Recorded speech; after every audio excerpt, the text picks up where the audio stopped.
So I'm guessing it's a busy period for you at the moment. Yeah, sales always busy, but particularly the Christmas sale. Yeah, always busy. It's the biggest sale of the year. So do you live and breathe sale like all year round? Pretty much, yeah. Because even though there's only 4 sales a year, pretty much as soon as we've finished one, we start planning and preparing for the next one. Because there's a good solid 2 months of preparation to be done between getting the latest codes and changes into systems and testing it. Everything's obviously, we don't want to encounter problems during a sale, so it undergoes a lot of testing. Then we do performance testing on it as well to make sure it will be able to handle the expected number of customers we'll be, expecting. So there's a lot of work goes into it. So there's very little breathing room between sales. Yeah. So what's your role in it all? What's your role at Next then? So I'm a team leader in e-commerce operations. One of my biggest roles is sale, and not just specifically, the Next VIP and main site sale, but across all platforms. So international, total platform, because they have sales constantly throughout the year, as well as aligning with the main Next sales. So I do a lot of the planning and preparation for all of the teams that are required, because our team are effectively the product owners of sale. So it falls on us to obviously make sure everything works smoothly and we make as much money as possible, because ultimately that's what we want, to make as much money as possible. So my team will be responsible for setting everything up, configuring it, getting it in a working state, ready to then hand over to the testing team so that they can obviously have a working system to start testing the second they need to go, so we're not losing any time from their testing cycle. I'll plan in the dates, so I'll work sort of backwards from the next sale launch date, and I'll work backwards, saying we'll need X amount of time for this, X amount of time for each stage, so I'll then know at what point we need to then start to fit everything in before the actual sale kicks in, plus building in a bit of wiggle room, because there's always there's always problems in one way, shape or form. Normally throughout we'll get multiple problems, and I'll ensure that my team are the ones investigating those issues as and when they arise. Do you know what you said there as well about you do sales for Next, but also for the TEP clients and also for the international sites? So that's quite a lot then, isn't it? Really? Yeah. So we've got 7 total platform clients. Some of those are UK only, some of those are international. Across all of the platforms and countries, I think we deal with around about 40 different countries and platforms in total. Some of those have sales regularly throughout the period.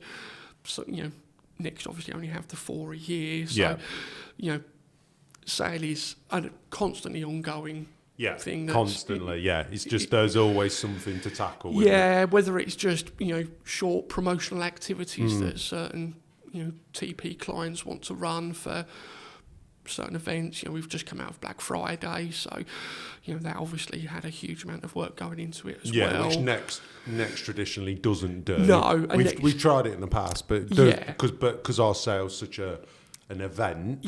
That's we focus on that. We focus on that, don't we? Whereas obviously there's TP clients, a total platform, aren't they? And they're other brands that we work with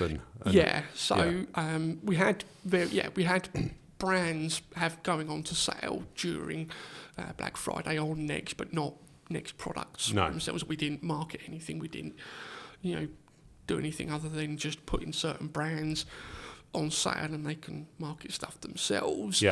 But all the total platform clients, it's a huge event for them. So there was a lot of pressure in the build up to that, trying to get everyone aligned as to, you know, when they all want to launch and how long they want to be on sale for. Yeah. And, you know, so again, there's a lot of preparation work across multiple teams, because it obviously requires a large number of teams' involvement to get to the point of having the sale products. So how live. big is, so that's a lot of work we do with like the TP clients and all of that. How big's the next sale? Like what, so take like, so I guess we're currently in like the end of season Christmas one. Yeah. But the last, but we have mid-season and we also have the summer. We have 4 sales a year. Yeah. So we have 2 end-of-season sales, Yeah. one in the summer, one at Christmas, and 2 mid-season sales in Yeah. spring and autumn. So Next themselves have the 4 a year.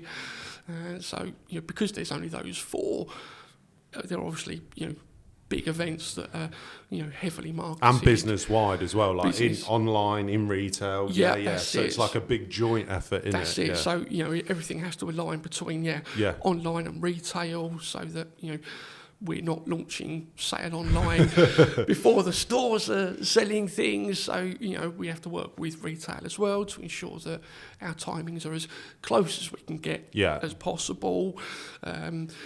Obviously, you know, retail sale is different to online because we need far more resources Yeah. to get an online sale going. So yeah, online we basically don't get a Christmas because we launched the sale on Christmas Eve. Oh, wow. So yeah, the afternoon of Christmas Eve, probably when we'll be launching the sales. And is that probably the busy? Is that quite a melting pot moment as well? Is that kind of like everyone's like, Yeah. how's it going? Like Yeah, monitoring it, you know? Yeah, so we'll have a number of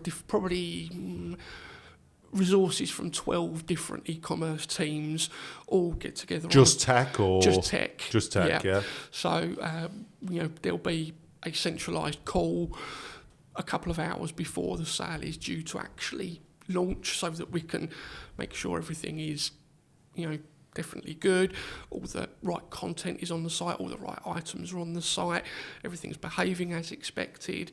We'll run some last minute testing just to make sure, you know, the full end-to-end customer journey works correctly. You can add things to your bag and check out and you know, pay for it. And then nearer the time of the actual launch, we'll then get, you know, senior management and directors joining the call so they can make sure, you know. So is it literally like I guess in the olden days it would have been everyone coming in and doing it, but Yeah. now is it a combination of like virtual and stuff? So there's 2 parts to the Yeah. next sale. We have the VIP launch, Yeah. which is where we basically have half an hour slots, Yeah. and we invite customers to choose a slot. So we'll invite the, you know, best credit customers to the first slots, and then it then goes out to cash customers, and people can then book slots over the course of 3 days. So that starts 3 days before the actual big sale launch. So we then, people can book, you know, they can't then shop until their slot has Yeah. been reached, but then they can shop on the VIP site right the way through until it closes.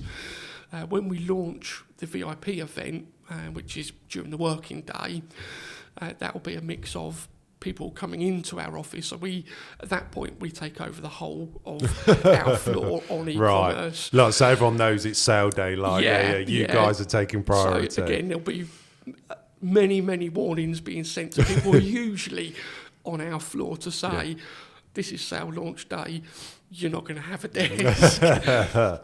Find somewhere else to Fair work. enough. Or fair work enough. from home. Or work from home, which is the flexibility we've got now, obviously. Yeah, exactly. That's it. Yeah, pre-COVID, it would have been different. Everyone would have been, you know, centralised, but we also have resources virtually as well. Okay. So although we'll have everyone, you know, in the actual e-commerce area, we'll also have virtual resources as well. Yeah. Because we don't necessarily need, you know, every team within e-commerce having a physical presence. No. Just the core teams, and then, you know, because it then goes on right through the evening as well, we don't want to stay in the office until No. 10 o'clock at No. night. No one does. No. No one does. So, no. We'll then have the virtual resources effectively, filtering down and covering the evening to make sure that everything continues going smoothly. Or if there have been any disasters at the point we launch, we can potentially end up staying until things, have been resolved. But we launch at 2 o'clock, 2 p.m. So by the time the working day has effectively ended, we'll know whether we're in a good state and whether we can stand down physical resources and switch over to just virtual monitoring and virtual support. And what's that like in terms of everyone coming together? Does it galvanise people? Yeah, it does. Yeah. Because it's very rare you get all of e-commerce in the same place at the same time. Yeah. Because there's so many people in e-commerce now and technology. There's so many people in technology, full stop. Yeah. I think it's like around the 1400 mark or something like that. Yeah, like so, someone, I might be misquoting, but it's a big amount of people. And I think a lot of people don't realise the scale of what we do with tech now. That's it. We have so many teams within tech now, especially now we're moving to cloud as well. Yeah. So there's not physically enough space, obviously. No. For everyone to be in together. Yeah. So most teams, are given an allocation of desks 1 day a week. Yeah. So to get all of those teams together in the same place at the same time, is good for, because we all know each other obviously. Yeah. And we're used to working with each other most days. Yeah. But that'll either be over a video call or just by email or messenger. So actually getting together and having a chat and a laugh, just as long as sales going okay, you can relax and have a bit of downtime and catch up with people. And so it is good to get everyone together because it's a rare event. It's usually only sales that it happens. So there's probably 40 or 50 people, all together in the same area for the actual sale launch, and another 40 or 50, sort of virtually, and then covering through into the evening as well. So it's becomes a melting pot of ideas, and as much as we prepare and test and try and thrash the system to within an inch of its life before we get to sale, you can never predict what might go wrong. So you do a lot of. It's not just. I was going to ask that actually. When you've launched sale, and obviously you've got millions of customers coming on the site trying to shop. So do you prepare a lot for that and a lot of eventualities to be like, you're not just sitting there waiting for problems? No. So we'll prepare for X number, which we of customers, which we know is over the limit we would expect, but we obviously want to be able to cope with as many as possible. So the performance team will run stress tests to simulate. And what's that? What is a stress test? Because I've heard that term a lot in tech, but I'm always imagining people just with stress balls in their hands. That's probably how the performance team feel a lot of the time, but basically they simulate 50,000 or 100,000 users all using the site at the same time and performing things like searches, adding to bag, checking out, so that we can effectively simulate what the sale event will be like and whether the system can actually handle that level of demand, so that we don't go into it blind thinking, hopefully the system will be okay. What if it starts falling over? So we'll go into it with more confidence. Okay. So you do a lot of that testing to kind of back you up that when it comes to live time, everything's in place, because I guess we don't want to disappoint customers, do we? No, exactly. That's it. We don't want to sort of invite 500,000 customers to the first day of VIP and find that the system starts falling over at 200,000 or whatever it may be, and we then suddenly have to start queuing people to let them get onto the site, because no customer wants to be stuck in a queue trying to just get onto an online site.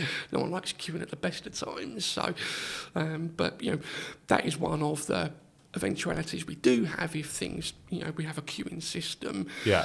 But running those stress tests just ensures that we have more confidence, as much confidence as we possibly can, that the site will handle X number of users, and we're not going to suddenly start finding the systems falling over way before we actually expect.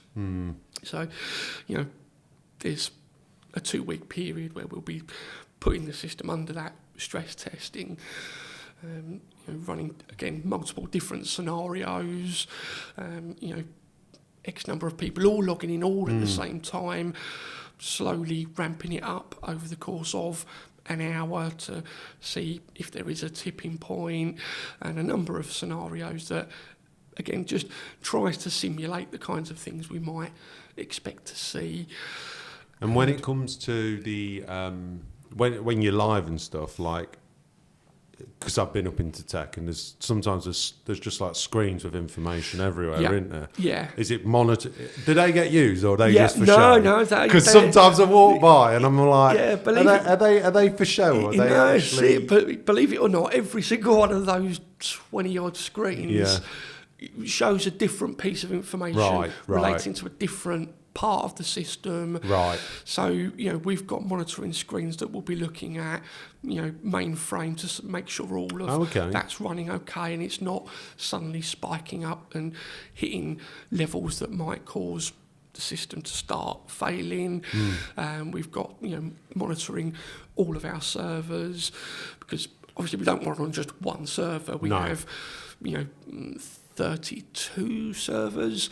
We've got monitoring on each of those, so that if one of the servers starts showing signs of problems, we can cut that one out of the live loop, so that no one will be, getting directed to it, and we then can investigate that in isolation, whilst the other 30, 31, however many we've got left, will be able to handle the load.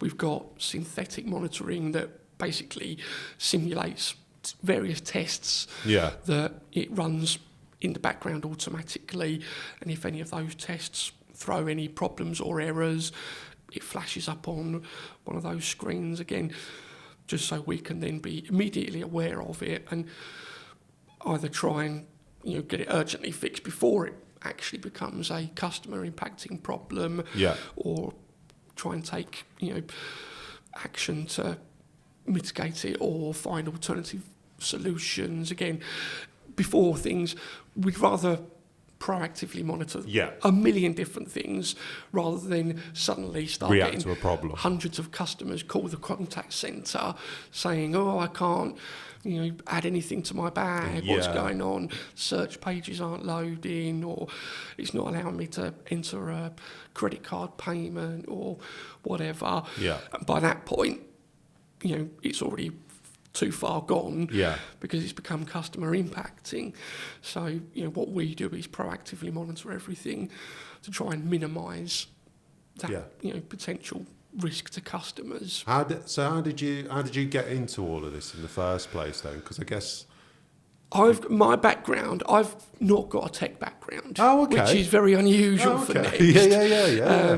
So originally I started off as a barrister's clerk in central London on Fleet Street. Oh, wow. So I was doing that for 13 years. I then moved into software support, supporting the software that barristers' chambers use.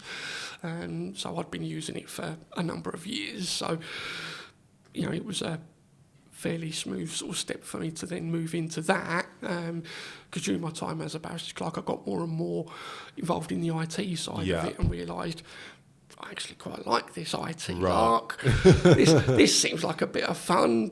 Why not focus just on that? So at that point, I was living in Kent and commuting to London every day, which is fine when you're, young, straight out of school. I started when I was 17. Right. It's great. The nightlife is great. You can do anything in London and find anything to, amuse you. But it starts becoming a drag and expensive. Big London. time. You're paying a chunk of your salary just to get on a train that's going to turn Just up. to go to work. Yeah. So an opportunity, arose to move to the software role. They were based in Leicester, and so spoke it over with the family, and we decided that. Yeah, Wow. We'll move up to Leicester. Big relocation. Yeah. So it was a risk, obviously. Yeah. It was a big decision to make. 'Cause if it didn't work out, Where do you go next? Yeah, that's it. So I was leaving my comfort zone. Yeah. Being in barristers' chambers for 13 years. Yeah. Sort of staying within the same world. Yeah. And just dealing with purely the software IT side of it, but that worked out really well. I was doing. And how many years ago was that, or how long ago was that now? So I was there for 12 years. I've been here for just over 2, so that would have been 14-ish years ago. So been at Next for 2 years then. Just over 2 years now. 2 years. I've been at Next. And what made you pick Next in the first place? Like, obviously you got the bug for tech. But then how do you go from like barrister and law to fashion and retail?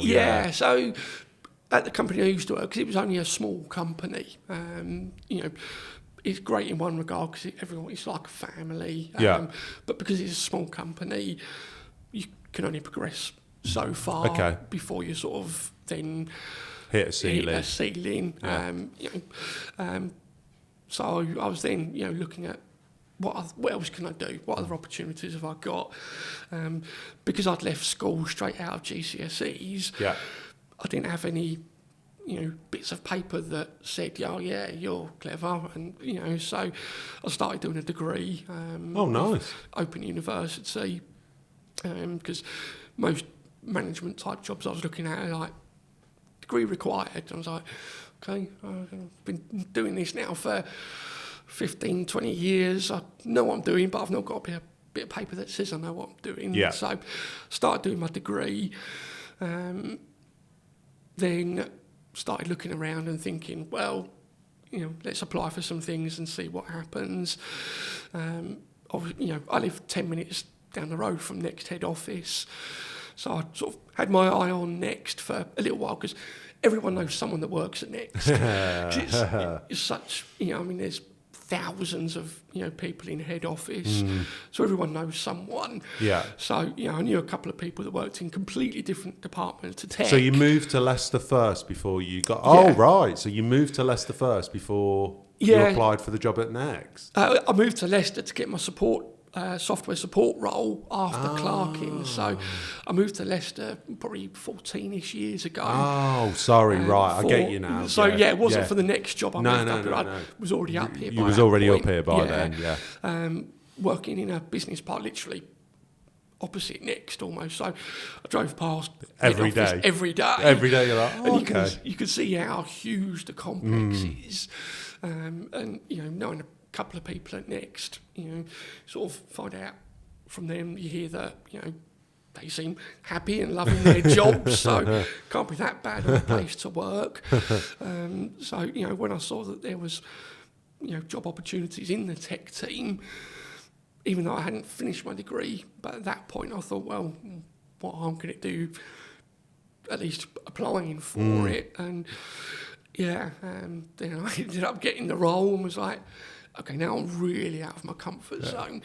Cause it's not a bad thing, though. No, that's it. No. That's it. I'd never worked in e-commerce. Nice. Never worked in retail.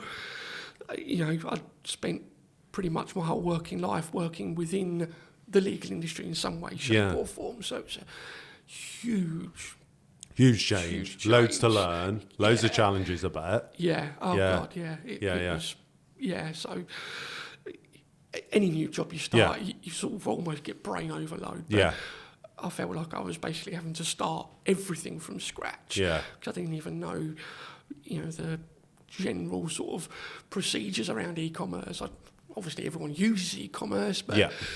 you go on certain e-commerce sites, you buy stuff, it turns up. That's it. It's magic. Yeah. Yeah, it's a bit magic. You know, like, I could go on there, I could search for something, I can find it, I can choose from a selection, I Yeah. can buy it, and it turns up. Great. Yeah. You never think any more of No, it than no, that. no. And then you start seeing the scale of what's involved in. Is an that something e-commerce that site. like attracted you and has kept you here for a couple of Yeah. years? Then is Oh, the scale God. quite a Yeah. big pull for you? Yeah, in that's terms it, of, because you're never going to know everything here. No. You know, there's so much within technology, let alone the wider teams. There's always new challenges. There's going to be, you know, something going wrong, even if the same type of thing goes wrong, you know, more than once, it's going to be something slightly different Yeah. that's caused it, or the same way you resolved it last time doesn't work this time, so you have to problem solve, and I love problem solving. Yeah, I can see that. Yeah, Yeah. it's all right. It's all right. Especially in this role, I guess. What's the draw of working in that team then as well? Like, because I guess there's so many technology teams. You could if you wanted to go speak to people, couldn't you? And go, actually, I fancy working more in and, you know, retail stock. That's or, it. There is movement contact within center, yeah. technology But teams. I guess you've stayed in that sale realm. Yeah, within operations, we are different to a lot of the tech teams. Yeah. Because most tech teams focus on one specific part of the system. So there'll be a team that specifically looks after the search pages. Yeah. There'll be teams that look specifically after the product pages. Or, you know, the back-end systems, or, you know, particular front Mainframe end. or something. Yeah, Yeah. that's it. You know, whereas operations, because we then have to, anything could happen that affects the front end, we have to, you know, effectively become involved when it could come from any one of those parts of the system. So, you know, the challenge of tracing a problem on the front end of the site back through to find what part of the system is causing the problem and why it's causing that problem.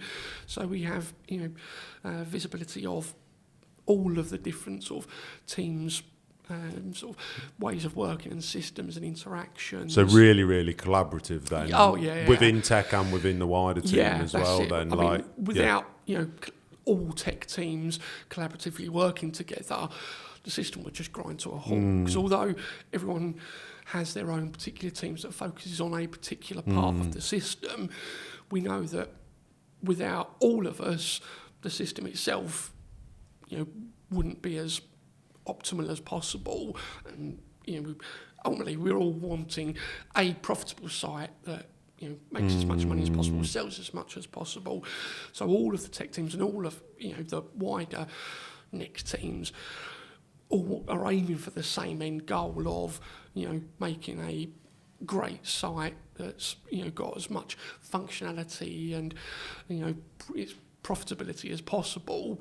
So everyone needs to work together, and you know, everyone does enjoy working together. Yeah, I'd agree with that. I'd agree with that as well. Like, even no matter what you do at Next, it's not, you never do.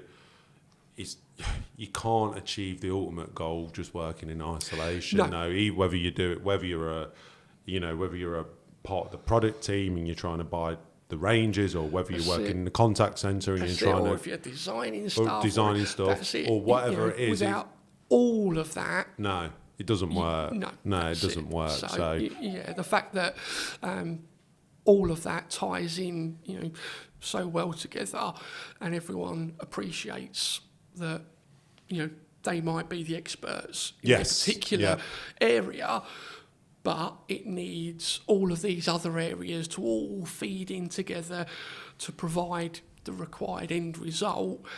And the fact that, you know, everyone, you know, works so collaboratively is what allows the site to be, you know, as good as it is and make as much money as it does. And I guess that's why the next sale's always, you know, it's a, I'll put my neck on the line and say this, it's a staple of the UK shopping industry. It is. You know, everyone know, whether you shop it or not, you know there's a next sale, you know, like it's an event. Yeah, I remember, you know, long ago, before I was working at Next, the sort of news reports of seeing people queuing outside the shops at like Camping. 6 o'clock in the morning, Yeah, and, yeah, you yeah. know, on Boxing Day, just to, you know, get their hands on, you know, the best products before they do sell out. Yeah. So, you know, without huge amounts of marketing like other companies do, it's become, like you say, almost ingrained in society and culture that, you know, the next sale is, you know, a huge event and is worth looking at, 'cause it's, you know, You get some bloody good deals, don't you? you do. That's it. And that's it. We make great stuff and Yeah. we sell it during sale, especially, Yeah. you know, prices that you'd pay in a lot, you know, cheaper outlets for far less quality. So, Yeah. you know, people have trust in the brand. Yeah. And, you know, when it's great value for money at the best of times, sale does just go crazy. And, you know, people just seemingly can't get enough of it. No.